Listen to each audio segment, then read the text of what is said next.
What's up, students? Hey, we're in a fun series talking about our friend Esther, and we've been telling the story of Esther. So today I have a special guest, a dear friend of mine, master storyteller. Can you guys please give it up for Nicole Taylor? Okay, we got Nicole Taylor here. She's gonna be telling the story, and I have these little fun characters that we're gonna tell the story with. So without further ado, Nicole, take it away. Story with our main character, Esther, becoming queen. She won the competition to become the new queen, the King Xerxes, and has a place of influence. Go off, queen! Things seem to be going pretty well for the queen. Well, that wasn't until this guy named Haman, who has no chill, showed up. You see, Haman was one of the king's trusted friends and had great authority in this kingdom. And well, to say it lightly, Haman was super sus. It was high-key annoying. He was in his power-hungry era. He expected people to always bow down to him because the power he had went to his head. One day, Haman was rolling up to the king's palace. Esther's cousin Mordecai was hanging out by the palace and didn't bow down to Haman. Mordecai didn't bow down because he had faith in God and didn't believe in bowing to anyone else except God. Well, this set off Haman, and he was furious. With a bruised ego, Haman went to the king and convinced the king that those who believed in God were a threat to the king's kingdom. The king and Haman ended up making a law that said anyone who believed in God would be destroyed. In a panic, Uncle Mordecai asked Esther to help. Up until this point, Esther had kept it a secret from the king that she believed in God, but she knew that she had to use her influence to save those that believed in God. Even though it was going to be dangerous, she knew she had to tell the king she believed in God and ask for mercy for those that believed in God.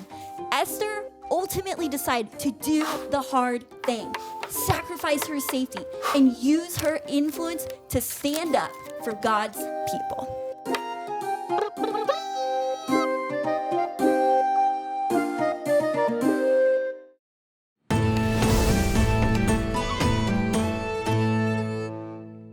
Let me ask you a question. Gotta think about this one.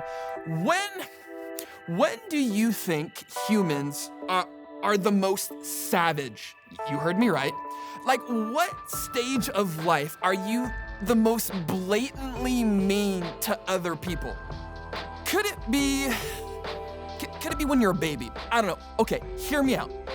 You are brand new into this world, and well, you just expect the world to revolve around you. Hot take alert, babies are mean little humans. They poop themselves.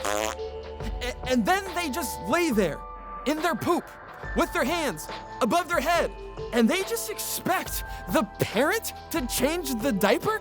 Do you giggle? Are you kidding me? They're constantly keeping other people up through the night.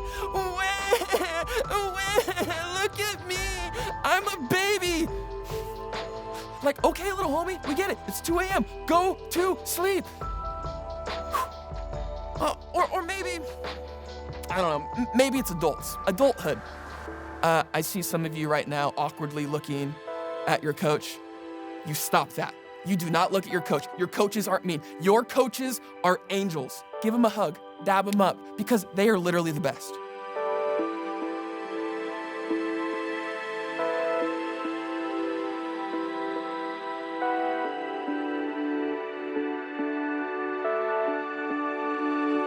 But adults can be like mean, like really, really mean. Nothing like a 40-year-old Facebook comment section savage. Dear Karen, as a dog mom and proud owner of 4 poodles, I am offended that you would put your dog in a Halloween pumpkin costume. Your dog is #ugly, period. And so are you, period. #Karen out. Send. Adults can be the worst. Adults, stay off Facebook.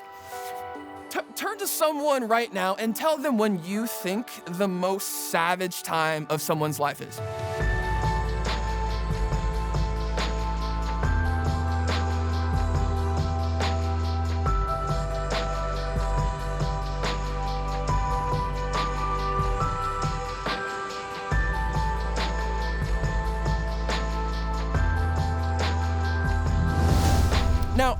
I could be wrong. I'm not wrong. But the most savage stage of a life is when a kid is in elementary school. I'm talking from 1st to 5th grade. These little savages are going around saying whatever they want to say, whatever's on their mind, because they have no filter. They're teaming up with each other like a pack of wolves, and they're starting dumb rumors about that other kid in your class, like, hey, Jimmy, he has a 6th toe. And they're out here like dishing out wedgies too. So what is going on? What is going on? Let go of me, nerds! You put me down! What is going on? Is that still a thing? Do you know what a wedgie is? Is that like a 90s, 2000s thing? I don't know. However, I think the most savage thing they do is dish out embarrassing nicknames that somehow sticks with you your whole life and it becomes your new identity. For instance, your name may or may not sound similar to a form of potato. And well, you may or may not hear the nickname Taylor Tot from time to time. Taylor Tot, Tater Tot. You get it? Yeah, it's stupid, but let me tell you something. It cut deep in 2nd grade, man. I remember this one time. It was 2nd grade, and I was eating lunch in the cafeteria. There was this new kid at our school, and he didn't really have any friends. Well, I was sitting down eating my lunch with my friends, and this new kid was walking around the cafeteria with his tray, and he had that look. You know what I'm talking about, right? That look where he's just begging for someone to ask him to sit with them. Well, as he's walking around the cafeteria, he has his tray, he has that look. He trips over his foot. His tray goes flying up into the air. And his milk carton that was once on his tray hits him in the head, explodes on his head, and dumps milk all over his body. He's on the ground, and you can tell this dude is defeated. I'm watching this whole moment unfold. It was like a pink flamingo speaking French. I couldn't take my eyes off this moment. I knew in this moment I needed to do something. Like at the core of 2nd grade Taylor, I knew I needed to stand up, offer a hand to him, and help clean this kid up, bring him into my circle of friends. But I didn't. And guess what? The terrible nicknames came. And of course, that nickname followed this kid throughout 2nd grade. This kid's new nickname was Spilt Milk. After that day, anytime this kid walked into the cafeteria, kids would literally chant Spilt Milk. And when he would hear this, he would put his head down, he would tear up, and he would go sit by himself in the corner of the cafeteria. Now, even though I wasn't the one chanting Spilt Milk at this kid, and I wasn't making fun of him. I was one of the few that decided to not make fun of this kid. Every time this happened, I felt so much guilt. It was like by not doing anything, I was still part of the problem. I couldn't shake this feeling that if only I stepped up, if only I did something, maybe things would have been different for this kid. I remember always asking myself in 2nd grade, like, Taylor, why didn't you do something to help him out? Guys, I'm 29 years old, and this is something that I still think about. Years later, I look back at that question, and I think I know how to answer it now. The reason I didn't do anything to help was because it was going to cost me something. The risk, it seemed too high. It seemed too high to step in and help this kid out. If I help him, won't this cost me social clout? Will people lump me in with this kid and make fun of me too? I was well liked, and well, if If I associate with this outcast, won't I lose admiration of others? I knew this was a moment to be like Jesus, to be a Christ-centered difference maker. But the cost was too steep. I wish more than anything that I could go back to this moment and do things differently. Maybe be more like Jesus. Maybe be more like Esther. Now, going back to the story of Esther, we see that she's in a similar situation. I know, she's not in a cafeteria filled with second graders chanting spilt milk. However, she is in a moment, just like I was, where there's this intense situation where she has influence and she is required to step up to be a Christ-centered difference maker. You see, we see all of God's people in this moment, they're in big time trouble. They are moments away from being destroyed, and the only one that can save them is Esther. Esther's the queen.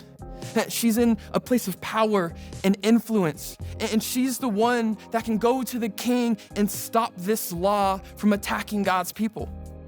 Esther is looking at two options. One, she can choose to preserve her power and her safety and just relax on the throne and do nothing about it. Or two, she can do what's dangerous, step in and ask the king for mercy for God's people.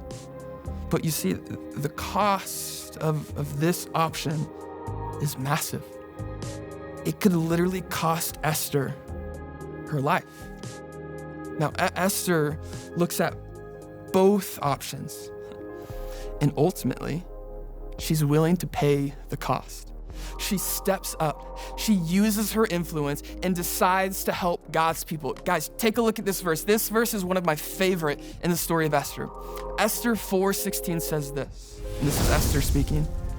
I will go to the king, even though it's against the law. And if I perish, I perish. Did you hear that? She has this Hollywood movie moment and basically says, bring it on. If I die, I die. There's nothing you can do to stop me. I know my God is calling me to use my influence to help these people. She doesn't care about the cost. She knows in this moment, God is calling her to help and love these people in crisis. And I read this, and I can't help but ask the question, how do I get this confidence? How do I get this conviction to step up in this moment like Esther? Like, how do I, Taylor, have these things that Esther has?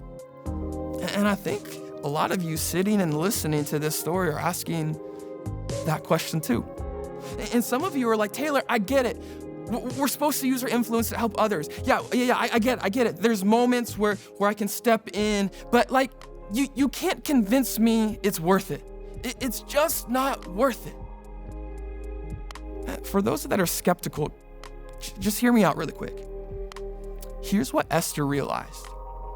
She was willing to step up because she served a God that was willing to risk everything for her. In moments in her life when she needed help, God stepped up for her, regardless of the cost. She didn't serve a God that asked her to do something he wasn't willing to do himself. And what you need to know is that same God does that for you too. While God asks you to use your influence to help others in these moments, he risked it all to love you, to serve you, and to help you too. Romans 5:6-8 says this, when we were utterly helpless, Christ came at just the right time and died for us sinners. Now, most people would not be willing to die for an upright person, though someone might perhaps be willing to die for a person who is especially good. But God showed his great love for us, sending Christ to die for us while we were still sinners. In our greatest need, at our lowest moment, God sent his son Jesus to help us because he loved us. Jesus never used his influence to get his own. No. he always used his influence to help others, no matter the cost, even when that cost was the cross. So the question I want to ask you as you go into small groups is, are you willing to do the same? Wherever you are, whoever you are around, are you willing to risk it all, use your influence, and serve others? Living the life of a Christ-centered difference maker was never intended to be easy. But Esther shows us that we can use our lives and our influence to leave a legacy for Jesus if we're willing to let God use us to love others. Students, let's go all in and risk it all to use our influence to help others.